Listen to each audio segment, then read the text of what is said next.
एकीकडे 75 वर्ष देश स्वतंत्र झाले याला म्हणतो आपण, गाव पातळीवर जर स्मशानभूम्या नसतील, मागं जयकुमार गोरे साहेबांनी सांगितलं का डीपीसीतून त्यासाठी जागा उपलब्ध करून स्मशान शेड स्मशानभूमी उभारण्याकरता सरकार प्रयत्नशील आहे। पण अशा काळात सुद्धा अशी घटना, उत्तरात मंत्री महोदय म्हटलेलं आहे की 14/6/25 ही घटना घडली, 15ला अंत्यसंस्कार होता आणि गावातल्या लोकांनी मनाई केली, हे खरं आहे, हे तुम्ही कबूल केलेलं आहे। पण या लोकांबद्दल ज्यांनी मनाई केली यांच्याबद्दल काय कारवाई झाली? उत्तरात तुम्ही हेही म्हटलेलं आहे की सार्वजनिक स्मशानभूमी आढळून आली नाही, म्हणजे ज्या गावात स्मशानभूम्या नसतील त्याकरता आता आपण काय पावलं उचलणार आहात?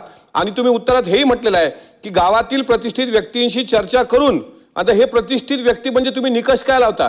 याचा निकष गाव पातळीवर असा असतो की जे गावातले श्रीमंत सदन कास्तकार आहेत ते म्हणजे प्रतिष्ठित, आणि गरीब मागासवर्गीय, कारण हा दलित समाजाचा विषय आहे। अशा प्रकारे देश स्वातंत्र्य झाल्यानंतर गावातल्या मोजके मुखंड जे आजही गाव पातळीवर एका स्मशानभूमीमध्ये जर मागासवर्गीय लोकांची अंत्ययात्रा जात असेल तर तिथले सवर्ण त्याला विरोध करतात, आणि त्या सवर्णाला हाताशी धरून जर त्यांना प्रतिष्ठित ठरवलं जात असेल तर हे भारतीय राज्यघटनेला छेद देणार आहे। हे असे अनेक प्रकार आढळतात। तर याची व्याख्या काय? माझं स्पष्ट म्हणणं आहे की अमित गोरखेंनी उपस्थित केलेल्या प्रश्नासंदर्भात उत्तरात सुद्धा याच्यावर कुठलीही कारवाई न केल्याबाबत सांगितलेलं आहे। याच्यावर तुम्ही काय कारवाई करणार? आणि असे गुन्हे आता याच्या पुढे घडू नये म्हणून कडक कायदा आणणार आहात का? असे जे प्रकार आहेत ते काही मोजक्या गावामध्ये घडतात, हे आम्हाला मान्य आहे।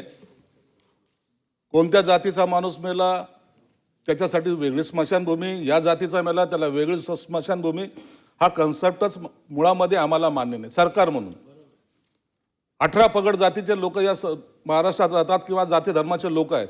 प्रत्येक जाती धर्माच्या लोकाला जर वेगवेगळी स्मशानभूमी करत बसले तर ते एक वेगळं स्मशानभूमीचं गाव तयार होऊन जाईल।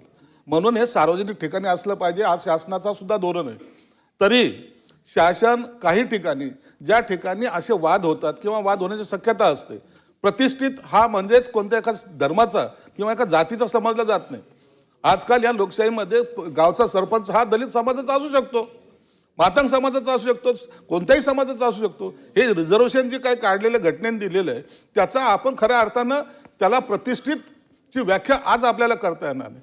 म्हणून तरी माझ्या समजा जिल्ह्यामध्ये सुद्धा मी ह्याच उद्देशाने प्रत्येक डीपीसी मधून प्रत्येक आमदारांना वेगवेगळे पैसे दिलेले आहेत, 1-1 कोटी रुपये दिले। त्यांना सांगितले तुम्हाला जिथं स्मशानभूमी उभारायची तिथं उभारा।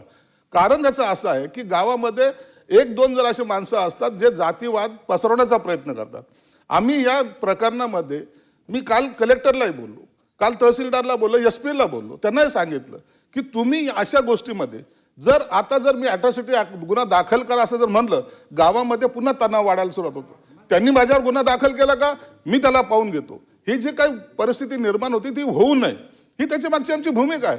म्हणून तहसीलदार असेल, तो गावमुक्तीचा जो तंडाचा जो अध्यक्ष असतो तो, त्याला आम्ही सर्वांनी एकत्रित बसून मी ह्या 2 महिन्यामध्ये या संदर्भामध्ये ज्या ज्या ठिकाणी असे प्रकार घडायची शक्यता असते किंवा असं ज्या ठिकाणची तक्रारी असेल सामाजिक न्याय विभागाकडूनच त्यांच्यासाठी गायरान ह्याच जमिनीसाठी याच्यासाठी अवेलेबल असतात, ते देण्याचा आमचा प्रयत्न राहील आणि त्या स्मशानभूमीसाठी आर्थिक सुद्धा मदत सामाजिक विभागाकडून केली जाईल।